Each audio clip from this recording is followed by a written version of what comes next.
What if I told you the Qatar GP was the toughest race for every single F1 driver's career? Well, Charles Leclerc puts it this way: I think it was the toughest race for all of our careers, for every single driver. He said this to Sky F1. Well, why is that, and why has the Qatar GP caused so much controversy with multiple drivers being in emergency rooms right away, drivers fainting while driving in high-speed corners and having actual blurriness while driving continuously, and constant changes throughout the weekend to try and improve a track, even though it doesn't seem like everything was set up right for the F1 weekend? Well, it has happened in the past before that drivers have fainted at the wheel. It hasn't really happened in this case like it has for Lance, where they continue to drive, and you get these scary incidents, these videos that come out that I will be showing you in this video. He was actually fainting while driving in the high-speed corners. He says his blood pressure was going low and he was seeing blurriness in the high-speed corners. Now, for the Qatar GP, it's a pretty high-speed corner track. I mean, most of it is high speed. But where I think that he was really struggling with is in turns 12, 13, and 14, because here you're almost flat out, just about. You're hitting those high Gs very fast, and it can result in this type of stuff when the heat is at this extreme. The actual cockpit itself, even Alonso was talking about it practically being like a volcano. He ended up coming out with a whole burn on his back, on the right side of his back.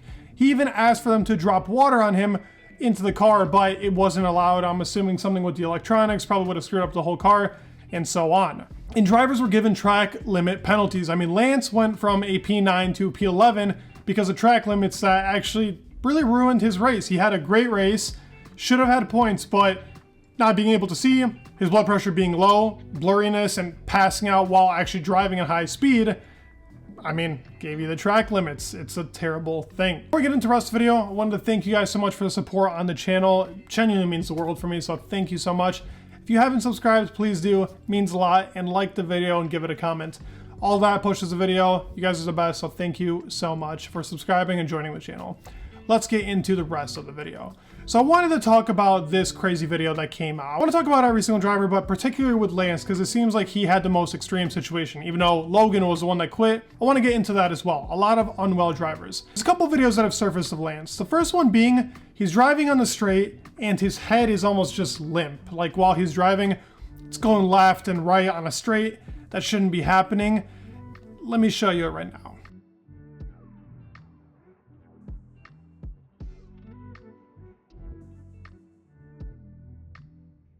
As you can see, it does look like he's unconscious, or at least his blood pressure is super low. It's the end of the race. He just crossed the finish line, so all the adrenaline is now going away. You're finally done with the whole entire race. Now everything's starting to kick and everything's starting to hurt that just much more.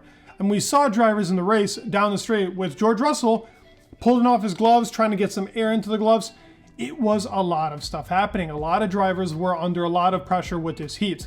By the way, Singapore is a track that usually gets this notion. A lot of Formula 1 drivers actually say Singapore is the toughest track and some of their hardest races have been there because of the heat, but because the actual track itself has a lot of slow speed, it doesn't make it as bad. But with the car going into high speed, the air that's just going through getting pushed even harder with the Gs and the blood pressure being low, it just makes for a really ridiculous situation like this with the extreme heat. And the tires were getting screwed, so a lot of pit stops, a lot of messing around. It was a lot to think about for these drivers. But the next video clip I'm going to show you is a pretty eerie one, in my opinion. When I'm watching it, obviously it's hard to give a assessment on it, but Lance was definitely in not a great condition at the end of this race. He gets out of the car, puts his hand on the wheel, can barely stand, and practically limps his way over to the ambulance, to where he actually starts speaking to the ambulance to get him right into there. Obviously, because of dehydration, he needed to get hydrated again. There were multiple other drivers that had this instance. Let me put up the clip.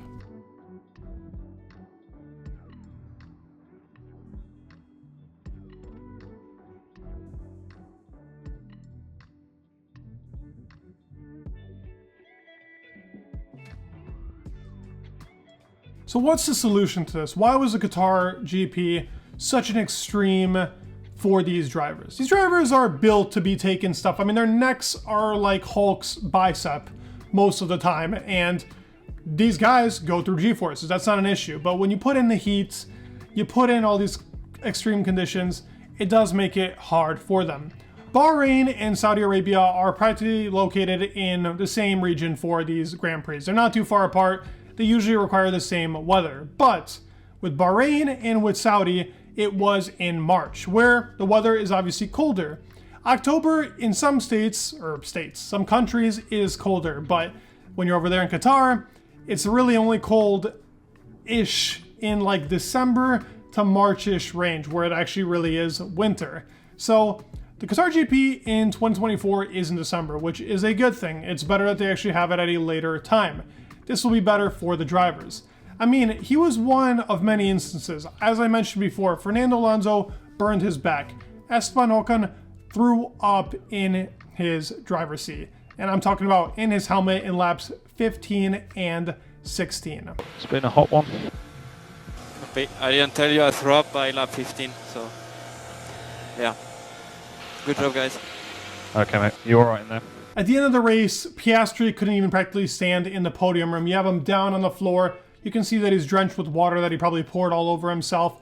Very extreme conditions. Max was even sitting, and Max Verstappen is one of those guys that will tell you he'll race in any condition. You could tell that even he was exhausted. It looks like he just got out of a sauna.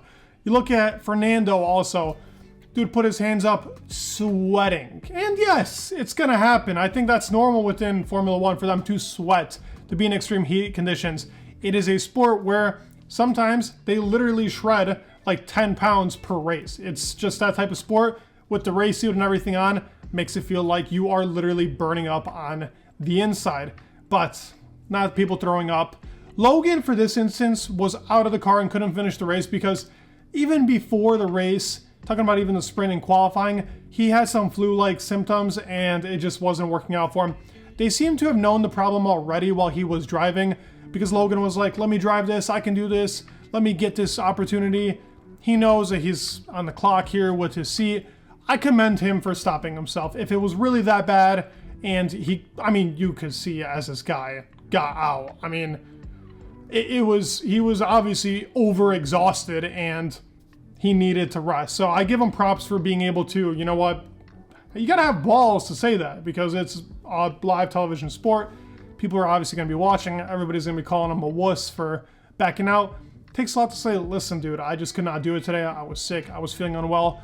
James Vowles knew it. He was very okay with him getting out, and congratulations for the Williams team for just handling situations very well. They do very well with Logan. I got to give them those props.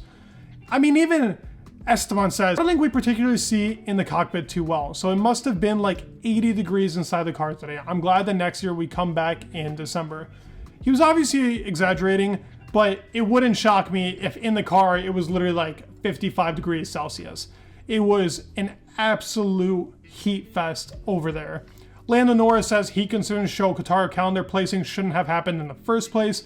Everybody's glad that it's happening in December in 2024. Thankfully, all the drivers are in good condition. They're obviously all fine. Even Lance is fine after everything that has happened. Everybody is fine. Albon was one of those people that also was fainting practically in the medical center. It was a pretty crazy race when it comes to this type of situation, but I'd love to hear your thoughts down below. Do you guys think that we should ever race in these types of conditions again? I don't think so. I think it was a little too dangerous for us to have all these drivers that drive this and do this continuously. Like, I mean, just imagine having, like, for a rookie like Liam Lawson, he looked over-exhausted. Let me know your comments down below. I obviously want all races. They have to be conditioned. It's important that these drivers, they do this for a living. This is their living, so they have to be conditioned and they have to be ready for this. But this should not be a normality. This is a one and done, too hot of a race, too many high-speed corners, and if somebody's fainting at the wheel, it's a really bad thing. Let me know your thoughts down below. Please leave a like, subscribe. It would mean the world. And